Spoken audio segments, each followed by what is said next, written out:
Blinding!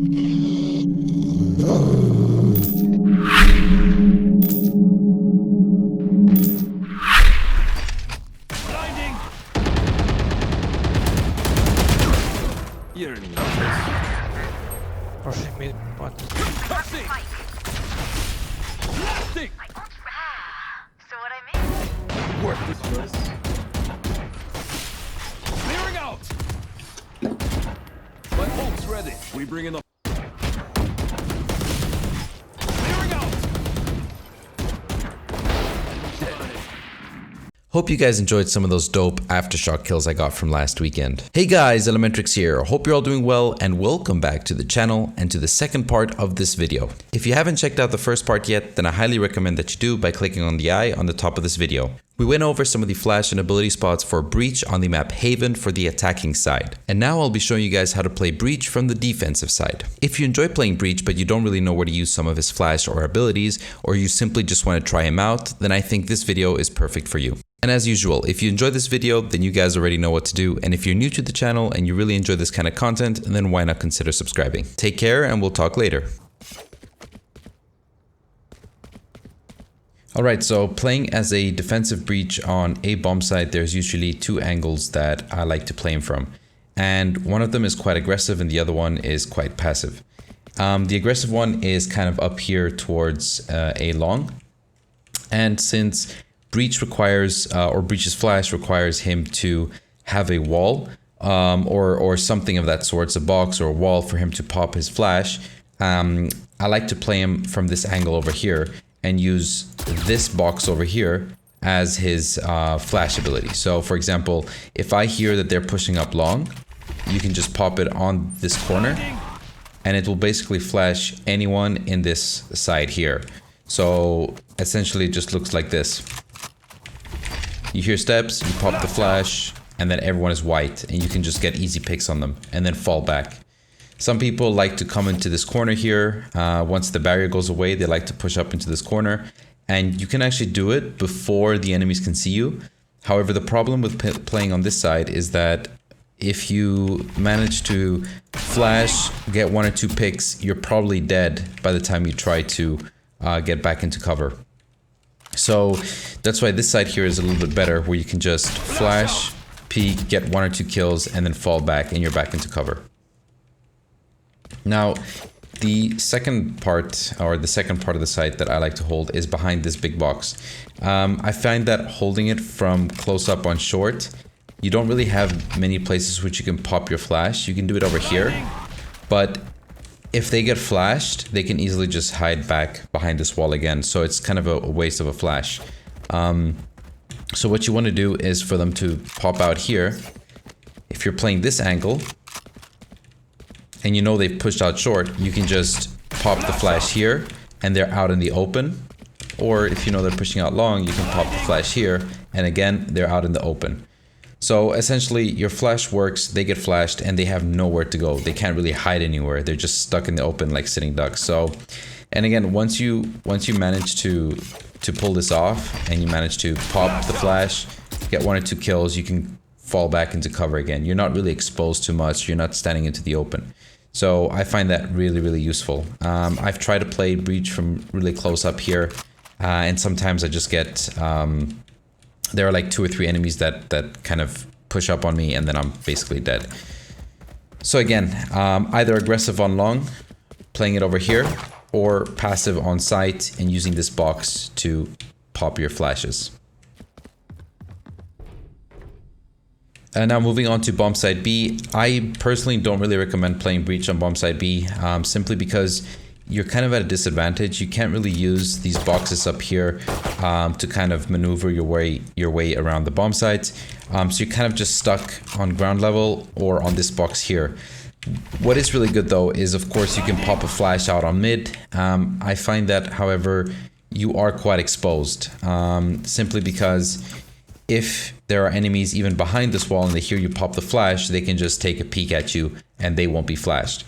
So I, as Breach, do not like to hold bomb site B that much. And if you are going to hold it, and if you need to hold it, then I would say try and hold it quite defensively. And if they're pushing up, then just call the rotate and you can get another teammate to rotate either from C short or from A. I don't think you should be playing it too aggressive. What you can also do though in bomb site B is kind of, if you know that they're pushing you, is fall back into this part here and use your E ability, so your fault line, and just pop it into the entrance. And it will stun anyone that's basically coming out. Then you can use either this box over here or this corner over here to flash enemies that are coming out onto the bomb site. But I feel like you're exposing yourself a lot as well when you're trying to pop this flash. So again, I personally don't like holding bomb site B with breach. And playing as breach on C short, I think it's really good. You have quite a lot of cover in terms of this window. You also have the ability to pop a flash up here. So you can, if you're starting off on window and you know there's quite a few enemies out there, you can just kind of come around this corner here and you just pop your flash into the middle there, and anyone in this area here, if they're close on both sides, also if they're playing far in or far back over here, and even if they're playing up here in window, they're gonna get flashed. So essentially, if you know that there is maybe 2 or 3 enemies out here and you want to get a surprise and you want to get a peek on them, you can just pop your flash, actually from this corner here in cover, pop your flash, and then you should have like an easy kill, at least one. And the good thing about playing breach on C short is that if they are pushing C, let's say you're playing window and they're pushing the C bomb site, you can just fall back through spawn, come out here, and usually you have enough time to rotate because you can see them on the map, so you don't have to expose yourself too much, and you can do like a flash through this box here, and you've basically got everyone stunned. The amount of times that I've been able to kind of use my flash off this wall and get at least 2 kills is insane. It happens so often. Anyways, now that we're on bomb site C, there is quite a few different angles I like to hold the bomb site with breach, and the first one is behind this box. Again, you can use this box as a way to flash, and you've got at least an easy 2 kill. Or if you know that they're playing really aggressive, and for example they have a jet and they pop a smoke and she just dashes up front and she's very close to you, then I like to hold it from this angle. Simply because you've got a better angle to hold. You've also got this corner here, which you can use to flash. And I've used this corner quite a lot to flash anyone that comes onto the site. And if they're maybe a little bit further back and you want to halt them, or you want to like just wait on the rush and try and push them back, you can always flash up here and they will be delayed by a good 2 to 3 seconds, allowing your team to rotate faster. So I think it's really effective to hold bomb site C with breach. The amount of walls, the amount of angles that you can hold them with, and the amount of times that you can actually just pop a flash either here or back there to stop them from pushing, it's pretty effective. You also have your fault line ability, which you can just push down mid or just down long here, and anyone will be stunned here, forcing them to jump into cover over here. And that happens quite a lot. When you stun people, they tend to just hide in here, and then they're gonna have to re-peek you, giving you the advantage.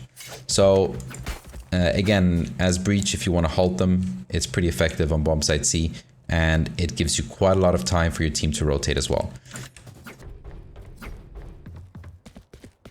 Just a final tip that I want to give, if the enemies have taken over a bomb site and they've planted the bomb, there are a few ways that you can kind of flush out enemies from a certain corner. Like for example, sometimes someone will hide this corner here, and they will wait for your team to come out from CT and try and retake the bomb site. You also have players that hide in this corner, or you have players that hide under here. So just think about it when you're about to retake a bomb site, and try combining your fault line together with your aftershock. So that would be your E ability together with your C ability. So you can always pop it here real quick, take out your C ability, and stun them. You stun them, and then that your aftershock will basically kill them if they're in this corner. And since they're stunned, they can't really move, and it's an easy free kill. If you're playing it from heaven to try and retake the bomb site, it's quite difficult considering that you take fall damage and you're so exposed. But let's say you know that there's like one guy left and he's playing from under. You can always pop your, your aftershock directly underneath you. And then jump out here, and this will distract him for an easy kill. I've done that quite a few times as well. So you can blast your aftershock underneath you as well.